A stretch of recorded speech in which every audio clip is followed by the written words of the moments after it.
and the minds to liberation at where we are. I cry yes. Bonjour, bien, j'ai décidé de traduire mon dernier vidéo en anglais concernant l'âme versus le nouvel âge.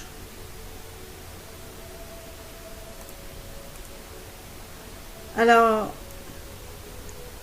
dans nos communautés chrétiennes, ou encore les groupes chrétiens ou les églises qui se disent chrétiennes, on a tendance à enlever le pouvoir de l'individu. Pourquoi? Bien d'abord, évidemment, que le pasteur veut contrôler, n'est-ce pas? Il faut se rappeler que plusieurs pasteurs se trouvent à être des francs-maçons. Et puis, si tu es en haut du 32e degré, il y a un problème. Si tu es juste un 3e degré franc-maçon, c'est pas un problème. Mais quand tu es haut dans la hiérarchie des francs-maçons, oui, effectivement. En haut de 32e degré, il y a vraiment un problème. Et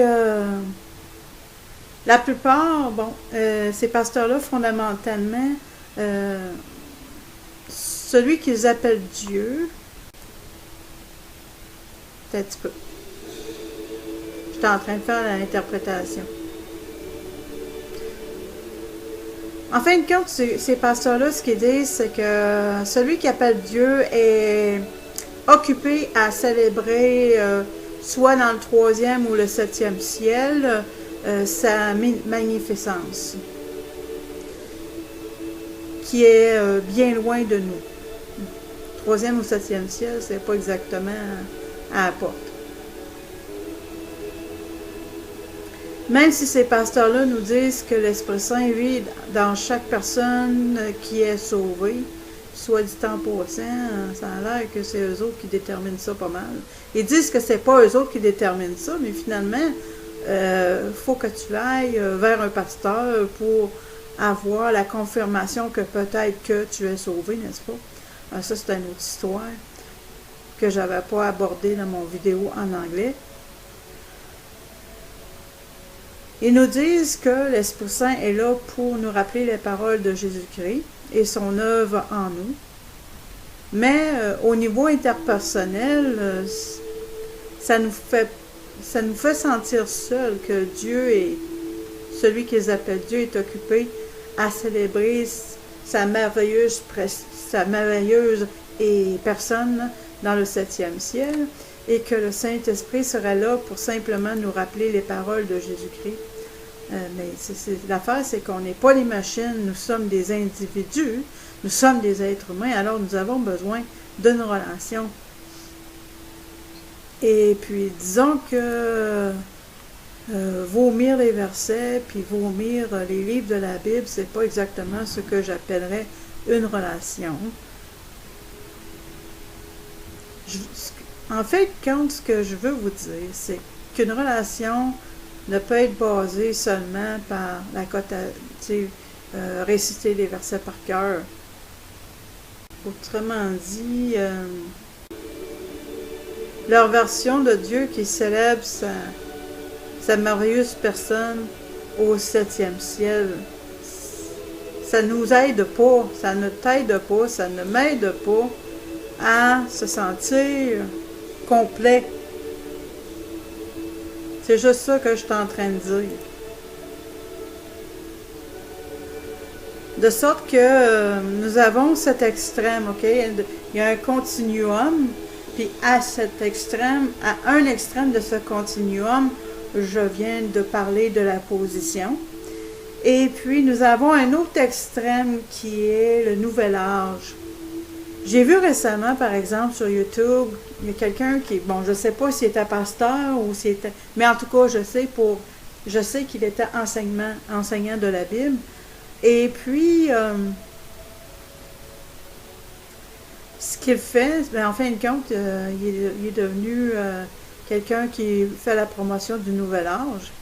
Et puis, il utilise le fait qu'il y a beaucoup de personnes qui sont déçues, désillusionnées par les églises, et en particulier l'Église évangélique, pour les récupérer dans un nouveau système, qui est le Nouvel Âge, qui n'est pas mieux que l'autre extrême dont j'ai parlé précédemment.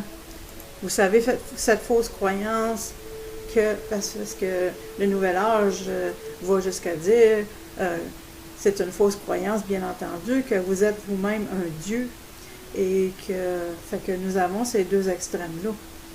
D'une part, on t'enlève tout pouvoir, puis d'autre part, ben, on te met sur un piédestal et on te dit que tu es Dieu.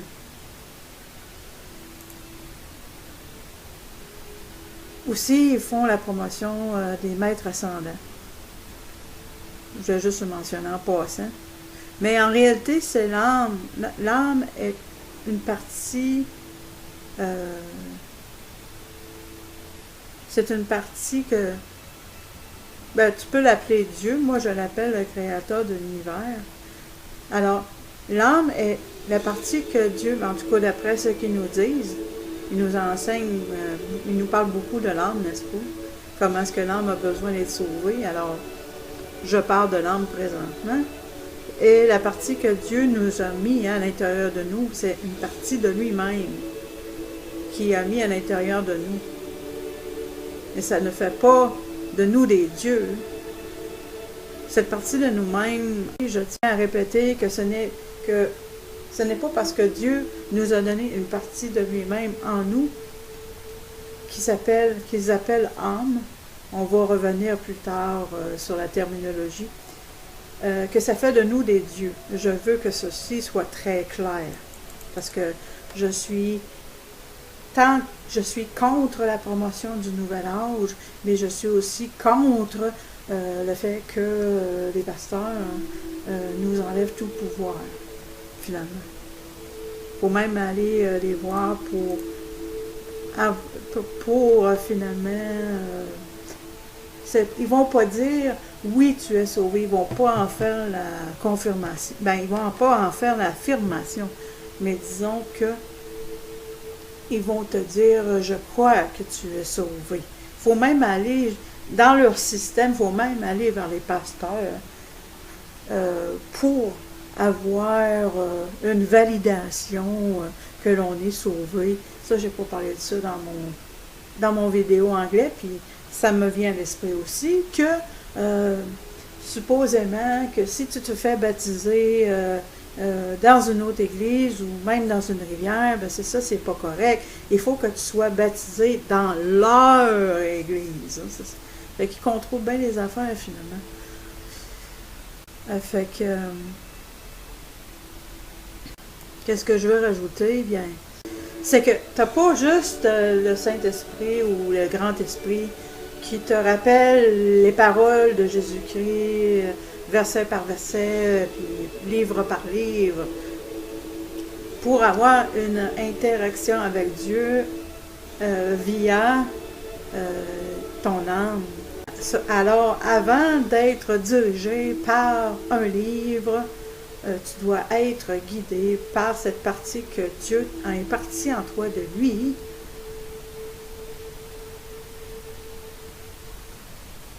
Et puis pourquoi est-ce que je dis ça? Ben, c'est parce que la plupart des chrétiens en général, ils ne veulent pas réaliser que le vrai Jésus-Christ ne s'est pas incarné lui-même dans un livre, mais dans la chair humaine.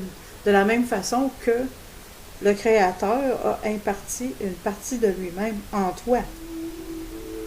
Et tu n'es pas un livre, n'est-ce pas? Tu es incarné, cette âme est incarnée dans la chair humaine, n'est-ce pas? Alors, qu'est-ce que je veux dire d'autre? Il m'est venu à l'esprit qu'en général, les chrétiens disent que lorsqu'un enfant meurt ou qu'un adolescent meurt avant l'âge de raison, qu'ils vont automatiquement au ciel, OK? Et je ne doute pas ça du tout, je veux mettre ça bien clair. Ce n'est pas du tout ce que je remets en cause. Ce que je remets en cause, cependant, c'est que si vous êtes né dans le péché, comment pouvez-vous aller au ciel avant l'âge de raison? Tu vois où est-ce que je m'en vais avec ça? Parce que si vous êtes né dans le péché depuis la première journée de ton existence, parce que dès qu'on commence à respirer, les enfants et les adolescents, bien, ils n'iraient pas automatiquement au paradis s'ils étaient nés dans le péché. Même si avant l'âge de raison, on ne peut pas prendre une décision pour soi-même, il reste que si on était des gros pécheurs dès la première journée que l'on est, la première journée qu'on arrive, et la seconde qu'on commence à respirer, ben il y a un problème. Ces pasteurs-là vont avoir à m'expliquer ça. La raison pour laquelle les enfants et les adolescents vont au ciel automatiquement avant l'âge de la raison, c'est parce qu'ils sont innocents. Je le répète, c'est parce qu'ils sont innocents. Si nous étions perdus le jour de notre naissance, ben, il n'y aurait pas les enfants ne pourraient pas aller au ciel avant l'âge de raison. Si nous étions perdus depuis le jour de notre naissance, ben, il n'y a personne qui irait automatiquement au ciel avant l'âge de raison.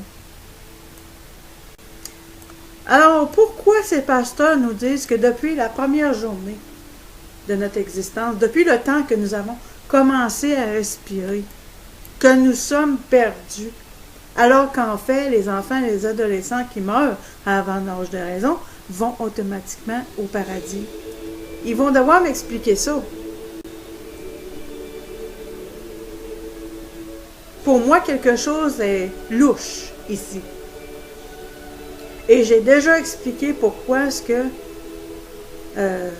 la raison pourquoi est-ce que les enfants et les adolescents vont au paradis. Je n'ai pas besoin de me répéter.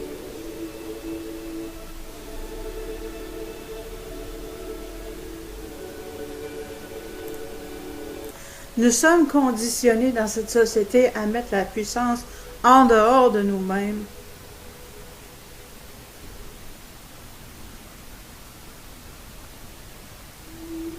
On est rendu impuissant dans cette société. Et puis évidemment que les pasteurs ne nous aident pas, bien entendu, parce qu'ils veulent notre argent, n'est-ce pas? C'est pourquoi est-ce qu'ils vont contribuer à nous faire sentir impuissants en nous disant que le Créateur est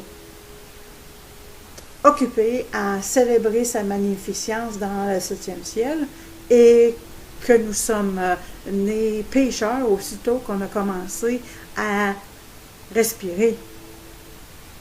Nous étions, dès que nous avons commencé à respirer, nous étions des terribles pécheurs, terribles pécheurs. Parce que, évidemment, on a commencé à respirer de l'oxygène. Nous avons commencé à consommer de l'oxygène gratuitement. Hein? Parce que tout est un signe de pièce dans ce monde-ci, et surtout le salaire d'un pasteur, n'est-ce pas? Et puis ça, ça fait de nous des terribles pécheurs. La seconde que nous commençons à respirer. Ça paraît-tu que j'ai été réprimée par les pasteurs? Effectivement, je remercie le Créateur de l'univers pour l'Internet parce que c'est à peu près la seule place que je peux réellement m'exprimer. Et puis je m'exprime dans les 2 langues officielles, anglais et français. Et bien entendu, ces pasteurs connaissent tout, n'est-ce pas? Ils ont une connexion directe avec Dieu à un tel point qu'ils prennent leur café le matin avec le Dieu Tout-Puissant. Fait qu'en fait, ce qu'ils sont, c'est des petits... Ben, ils ne vont pas dire ça de même. Mais en fait, ce qu'ils sont, c'est des petits papes. Si tu connais quelqu'un qui a une connexion directe à un tel point que lorsqu'ils commencent à ouvrir leur bouche, ils parlent la parole de Dieu.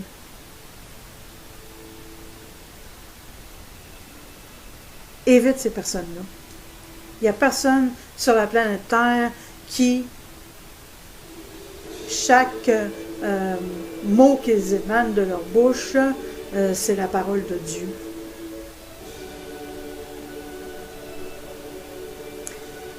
Personne, et ceux qui prétendent d'être, finalement, qui prétendent dire la parole de Dieu aussitôt qu'ils ouvrent la bouche, habituellement, sont ceux qui sont méchants et qui sont aussi menteurs.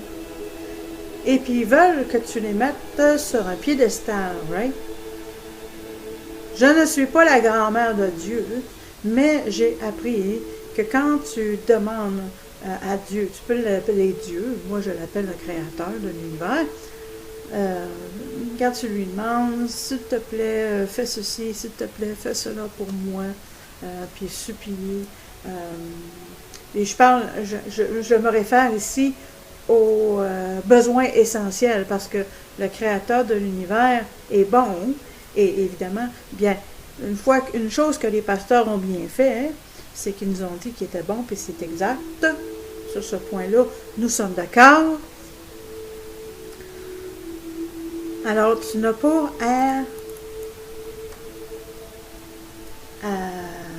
comment je pourrais dire, insister, puis, oh Seigneur, fais ceci, fais cela pour moi, je t'en prie, je te supplie, au nom de Jésus-Christ, pour avoir tes besoins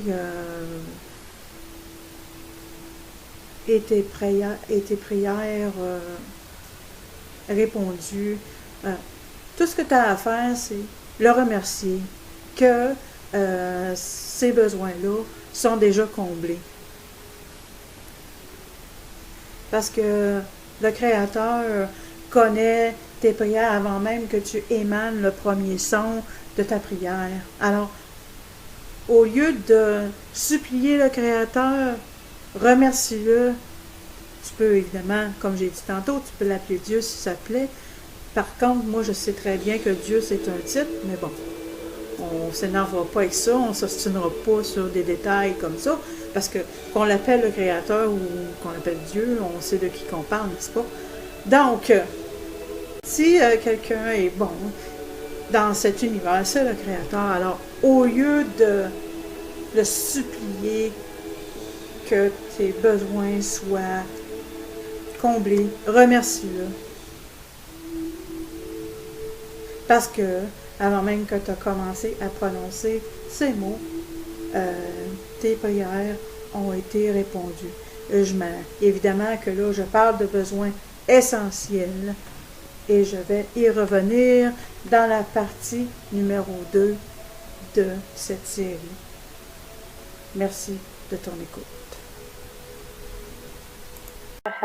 BetterHelp, au cas où tu ne saurais pas, c'est un des meilleurs endroits en ligne que tu peux aller si tu as besoin d'un conseiller ou de quelqu'un avec qui parler.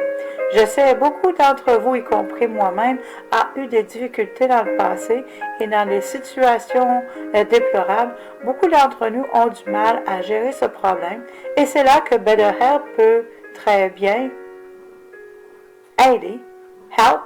BetterHelp propose des services de conseil en ligne à un prix très abordable. Il y a des accès à des psychologues, des thérapeutes familiaux et maritaux. Ensuite de ça, bien, vous avez des travailleurs sociaux cliniques et des conseillers professionnels agréés, formés et expérimentés. Alors, vous ne manquez pas de personnes capables de vous aider et vous pouvez parler de tout ce qui vous pose problème. Tout ce que tu as à faire est d'utiliser BetterHelp en utilisant le lien dans la description de ma vidéo, puis de répondre à quelques questions. Et ceci, ensuite, ça va te mettre en contact avec un conseiller en fonction de ces réponses-là que tu as données. Ensuite, tu es prêt et tu es jumelé avec quelqu'un. Si toutefois tu t'es pairé avec un conseiller dont tu n'aimes pas, tu peux toujours switcher très facilement avec un autre conseiller, tout simplement. tu vas être jumelé à une autre personne tout simplement. Alors, ceci étant dit, passons directement à la vidéo. Si tu décides de consulter BetterHelp, veille à utiliser le lien dans la description ou la section du commentaire ci-dessous